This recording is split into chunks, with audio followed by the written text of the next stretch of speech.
Hi,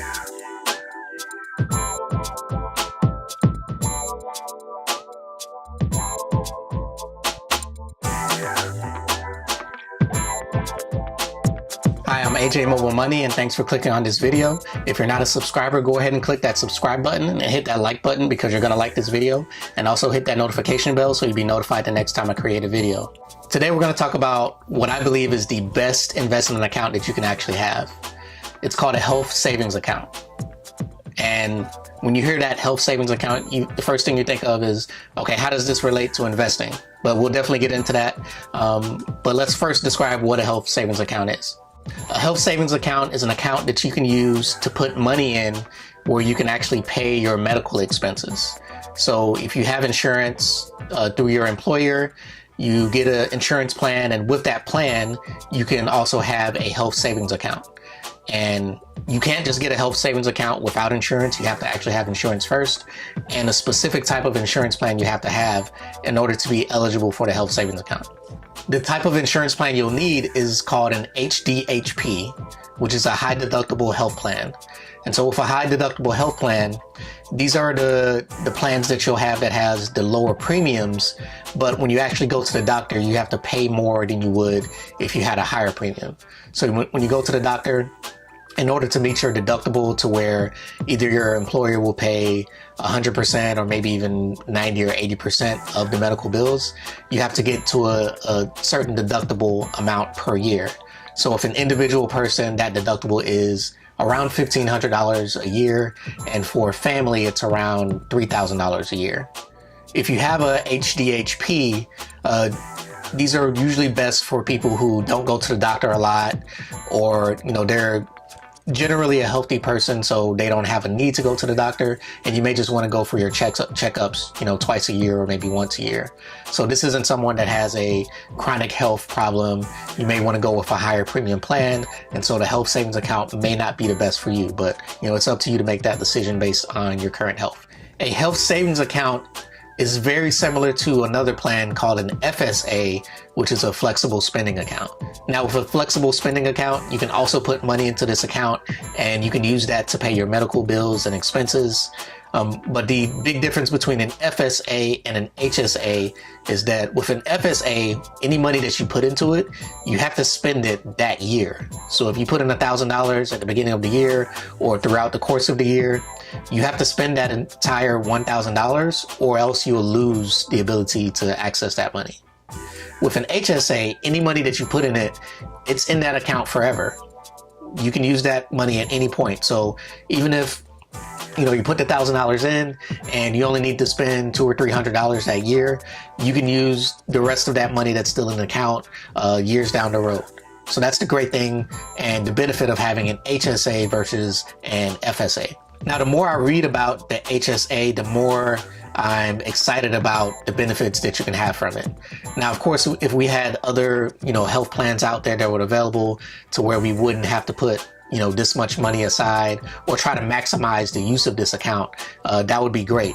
But what you should do is take advantage of what is currently available and not, think about, okay, if we had X, Y, and Z, this would be much better. What we're going to do is take advantage of what is available to us.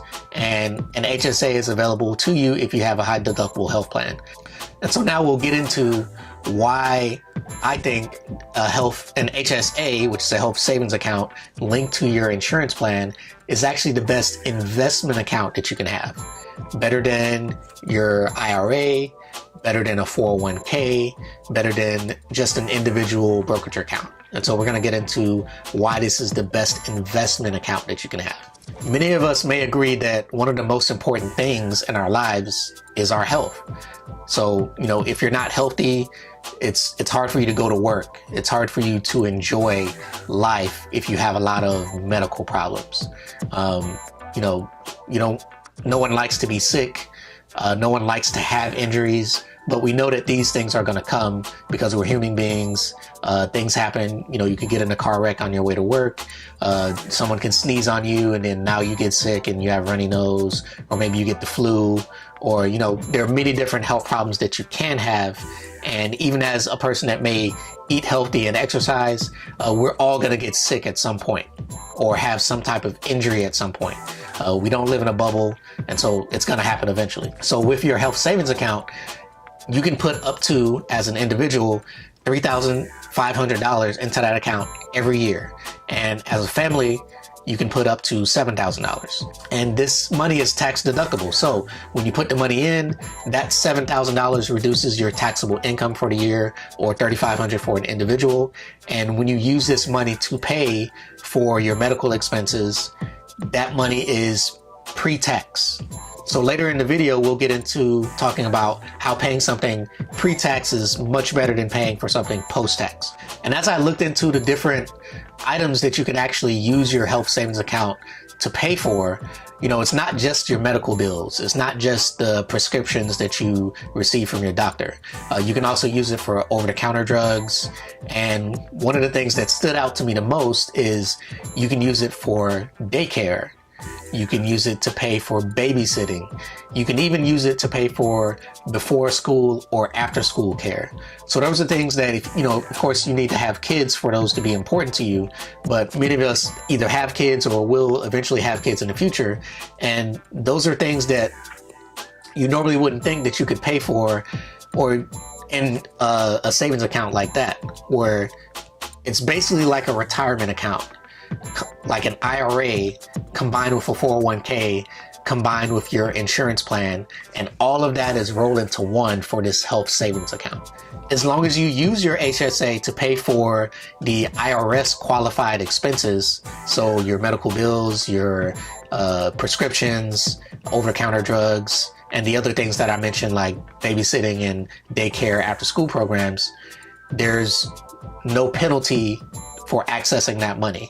So if you had an IRA or a 401k, if you access that money, there's going to, before, you know, your retirement age, there would be a penalty for accessing that money to pay for, except for certain expenses like, you know, buying your first home, and there are a few other exceptions.